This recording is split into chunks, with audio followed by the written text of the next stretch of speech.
નમસ્કાર મિત્રો, તાપી જિલ્લાની એકમાત્ર number 1 news channel Samaykranti news બુલેટિનમાં વિગતવાર સમાચાર નિહાળો.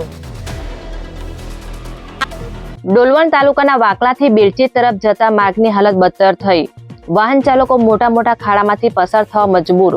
તાપી જિલ્લાના ડોલવણ ખાતેથી મંગળવારના રોજ 4 કલાકે મળતી માહિતી મુજબ વાકલાથી બેલચી તરફ જતા નેશનલ હાઈવે પર મોટા ખાડા પડવાના કારણે વાહન ચાલકોની સમસ્યામાં વધારો થયો છે.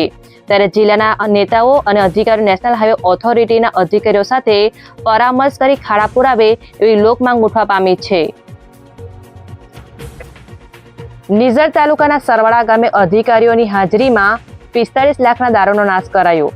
તાપી જિલ્લાના નિઝર ખાતેથી મંગળવારના રોજ 2 કલાકે મળતી માહિતી મુજબ ડીવાયએસપી અને પ્રાંત અધિકારીની હાજરીમાં સરવાડા ગામમાં મેદાન ખાતે વિદેશી દારૂનો નાશ કરવામાં આવ્યો હતો, જેમાં કુલ 45 લાખથી વધુનો વિદેશી દારૂ પર રોલર ફેરવવામાં આવ્યું હતું. જે દારૂ નિઝર, કુકરમુંડા અને ઉચ્છલ પોલીસ મથકમાંથી લઈ નાશ કરાયો હતો. ડોલવણ તાલુકાના ગારવણ ગામે ધરતી આબા જનજાતીય ગ્રામ ઉત્કર્ષ અભિયાન અંતર્ગત અધિકારીઓની હાજરીમાં કેમ્પ યોજાયો. તાપી જિલ્લાના કલેક્ટરના સીધા માર્ગદર્શન હેઠળ હાલ ધરતી આબા જનજાતીય ગ્રામ ઉત્કર્ષ અભિયાન ચાલી રહ્યું છે, જેમાં ગામે ગામ જઈ સરકારી યોજનાઓનો સીધો લાભ નાગરિકોને આપવામાં આવી રહ્યો છે. જે અંતર્ગત ગારવણ ગામે કાર્યક્રમ યોજાયો હતો. જે કેમ્પમાં અધિકારીઓની હાજરીમાં નાગરિકોને લાભ આપવામાં આવ્યો હતો. જે માહિતી 3 કલાકે મળી હતી. નિઝર તાલુકામાં ધોધમાર વરસાદ, વેલદા ટાંકી અને ખોડદા ગામે પાણી ભરાયા. તાપી જિલ્લાના નિઝર તાલુકામાં મંગળવારના રોજ 5 કલાકની આસપાસ મળતી માહિતી મુજબ ધોધમાર વરસાદ શરૂ થયો હતો, જેને લઈ ખોડદા ગામે વરસાદને લઈ નદી જેવા દ્રશ્યો સર્જાયા હતા. જ્યાં મેઇન રોડ પર નદી વહેતી હોય એમ પાણી વહ્યું હતું, તો બીજી તરફ દર વર્ષની માફક વેલદા ટાંકી નજીક પણ પાણી ભરાઈ જતા બસ સ્ટેન્ડ અને દુકાનો નજીક પાણી ફરી વળ્યું હતું, જેને લઈ તંત્ર પર લોકો ફિટકાર વરસાવી હતી. કારણ કે દર વર્ષની જેમ આ વર્ષે પણ તંત્રની પ્રી મોન્સૂનની કામગીરી પોકળ સાબિત થઈ છે. વાલોડ ગામના શેઠી ફળિયા નજીક કરિયાણાની દુકાન ચલાવતા ઈસમ સાથે 4,61,000ની છેતરપિંડી થઈ. તાપી જિલ્લાના વાલોડ પોલીસ મથક ખાતેથી મંગળવારના રોજ 5 કલાકે મળતી માહિતી મુજબ શેઠી ફળિયા નજીક કરિયાણાની દુકાન ચલાવતા કમલેશ સુથારને અજાણી મહિલા અને સંદીપ સુરાના નામથી વાત કરનાર પુરુષે ડીમેટ ખાતું ખોલાવી આપવાની લાલચ આપી જેમાં ફાયદો થશે એમ કહી અલગ રીતે 4,61,000 રૂપિયા ઓનલાઈન મંગાવી લઈ છેતરપિંડી કરતા ફરિયાદ નોંધાઈ છે. બનાવને લઈ પોલીસે કાર્યવાહી હાથ ધરી છે. તાપી જિલ્લામાં આવેલ ઉકાઈ ડેમની સપાટીમાં ઉત્તરોત્તર વધારો. હાલ ડેમમાં 24,638 ક્યુસેક પાણી આવી રહ્યું છે.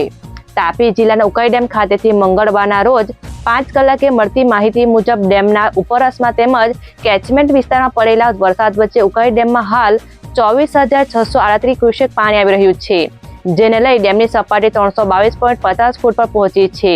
ડેમની સપાટીમાં ધીમે વધારો થતા દક્ષિણ ગુજરાતના લોકોમાં ખુશી છવાઈ છે. તાપી જિલ્લા સેવા સદનના હોલમાં કલેક્ટરની હાજરીમાં બેઠક યોજાઈ.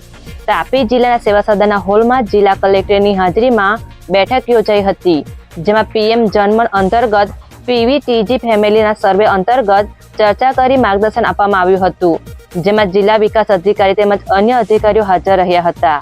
જે માહિતી મંગળવારના રોજ 4 કલાકે મળી હતી. તાપી જિલ્લામાં વરસાદ વચ્ચે એક માર્ગ બંધ રહેતા લોકોની હાલાકીમાં વધારો. તાપી જિલ્લામાં છેલ્લા ઘણા દિવસોથી વરસાદી માહોલ છે. જો કે 2 દિવસથી છૂટાછવાયો વરસાદ રહેતા ખેડૂતોમાં અને લોકોમાં ખુશી જોવા મળી રહી છે. ત્યારે વરસાદને લઈ નદી નાળામાં આવેલ પાણીની આવક વચ્ચે જિલ્લા વહીવટી વિભાગ પાસેથી મંગળવારના રોજ 10 કલાકે મળતી માહિતી મુજબ જિલ્લામાં એક માર્ગ હાલ બંધ હોય, જેને લઈ વાહન ચાલકોની સમસ્યામાં વધારો થયો હતો. સોંગઢ તાલુકાના માંડર ટોલ નાકા નજીકથી બાઇક પર લઈ જવાતો વિદેશી દારૂ પોલીસે ઝડપી લઈ એકને ઝડપી 2ને વોન્ટેડ જાહેર કર્યા. તાપી જિલ્લાના સોંગઢ પોલીસ મથક ખાતેથી મંગળવારના રોજ 3 કલાકે મળતી માહિતી મુજબ સોંગઢના માંડર ટોલ નાકા નજીકથી બાઇક પર વિદેશી દારૂ લઈ જતા નવાપુરના કમલેશ પાટીલને ઝડપી લઈ દારૂ આપનાર સુંદર ઉર્ફે સુરેન્દ્ર ગામિત અને દારૂ મંગાવનાર કામરેજના ઓરણા ગામના અર્જુન રાઠોડને વોન્ટેડ જાહેર કરી 33,000નો મુદ્દામાલ કબજે કરી કાર્યવાહી હાથ ધરી છે. વ્યાનગરના સ્ટેશન રોડ વિસ્તારના મંદિર ખાતે જયા પાર્વતી વ્રતની ઉજવણી કરાઈ. તાપી જિલ્લા સહિત વ્યાનગરમાં જે મંગળવારના સવારના 9 વાગ્યાની આસપાસ સ્ટેશન રોડ વિસ્તારમાં આવેલ મહાદેવજી મંદિર ખાતે જયા પાર્વતી વ્રતની ઉજવણી કરવામાં આવી હતી, જ્યાં વ્યાનગરના અલગ અલગ વિસ્તારમાં રહેતી બાળકીઓ દ્વારા પૂજા અર્ચના કરી વ્રતની શરૂઆત કરવામાં આવી હતી. સમયક્રાંતિ ન્યૂઝ ચેનલમાં તાપીના સમાચાર મેળવવા માટે ચેનલને યુટ્યુબમાં જઈ સબસ્ક્રાઇબ અવશ્ય કરી લેશો અને લિંક તમારા મિત્રોમાં પણ શેર કરશો. આવતીકાલે ફરી મળીશું નવા સમાચારના અપડેટ સાથે. આભાર.